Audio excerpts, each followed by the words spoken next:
addressing this. A few of you guys have asked me, you used to do African threading before.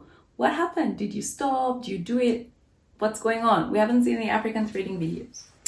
Okay, here it is. Let's get into it. If you watched me for a while, you know that I have done African threading for years. I'm not good with braiding, let's just say. So African threading is one of the easiest things for me because you're just wrapping thread. Obviously, secure it at the base and just, you know, twist the thread around the hair. I did it as a child. I still love the look of African threading. I love African threading, okay? I believe it's a great style. But there's certain things that made me stop. And yes, stop. I no longer do it. I'm not saying I'll never do it, but at this stage in my natural hair journey, I am just not keen on it. And there's a few reasons why. So let's get into that. First things first, I went through a setback. I did African threading, I think it was 2021. And unfortunately, it was too tight around the edges. It took my edges out, literally. I just freaked out. After that, I just freaked out. I'm like, oh, okay, like, oh, I like it, I can do it, looks cute, but where are my edges at? And I noticed that, you know, once I did the African threading, it would actually put quite a bit of tension here on my edges. So I decided to rest African threading because of that.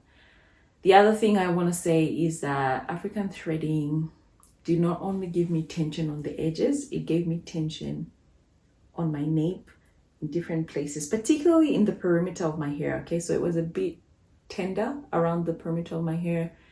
And I started to imagine that if I did that long term, I would have no perimeter, right? So yeah, that caused me to really slow down on African threading. I think the main reason that was the case for me was because I was doing my own African threading. So when you kind of hold the base and you start to secure it, it's secure quite all right, but and my hair is long, obviously. So the African threading would be maybe here. When it's all at the end here, the tension, because it's heavy now, the tension kind of pulls, you know, wherever how do I even explain this? Like, depending on how you braid, how you secure the base, it leans in one way or the other. So for me, it would lean in these awkward stages because I'm doing my own hair and I can't really have a uniform peak of the hair, if you know what I mean. So it would be unbalanced and it would hurt my edges and my nape, etc. So yeah, that's one reason why I stopped. The next one is obvious, but cotton dries the hair. It's known. I used threading cotton before, but my favorite one was the knitting wool. I don't know what you call it. I forgot what you call it. I'll put a photo. That was my favorite wool to use. I felt that it was gentler. I felt like because it was thicker, then it wasn't really causing too much tension on the hair. And that's another thing.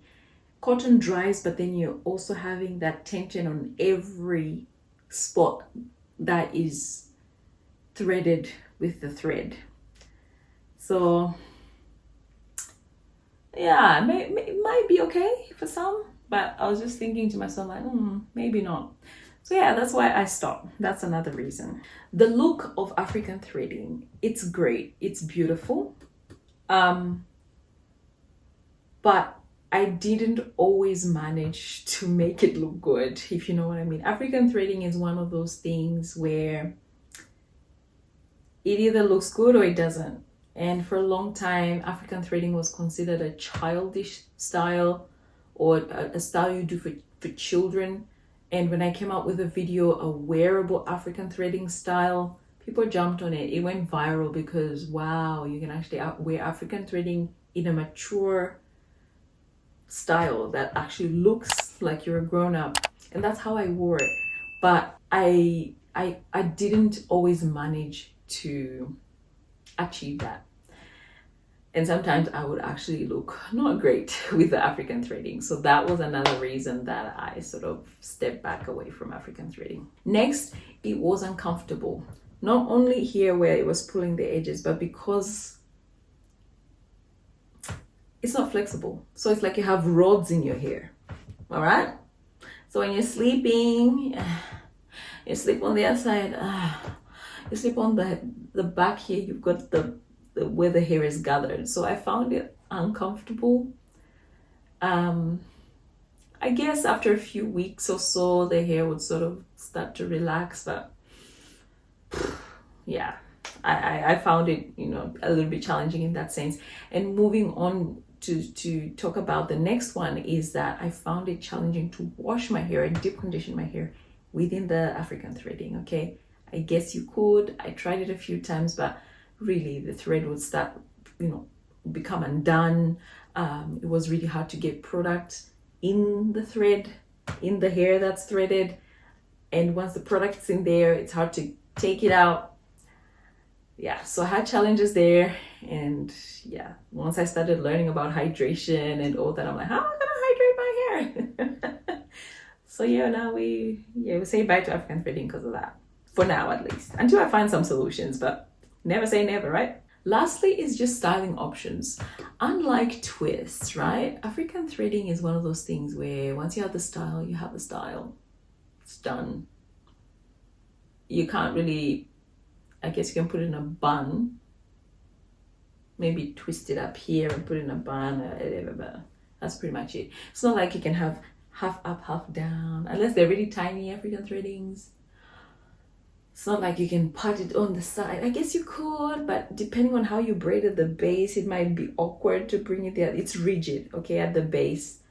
So I felt really restricted when it came to styling. Yeah, so those are the reasons that I stopped African threading. Will I ever do it again? I probably will. For the look, for a photo shoot, if I am really missing it, I mean, as a once-off, I might do it.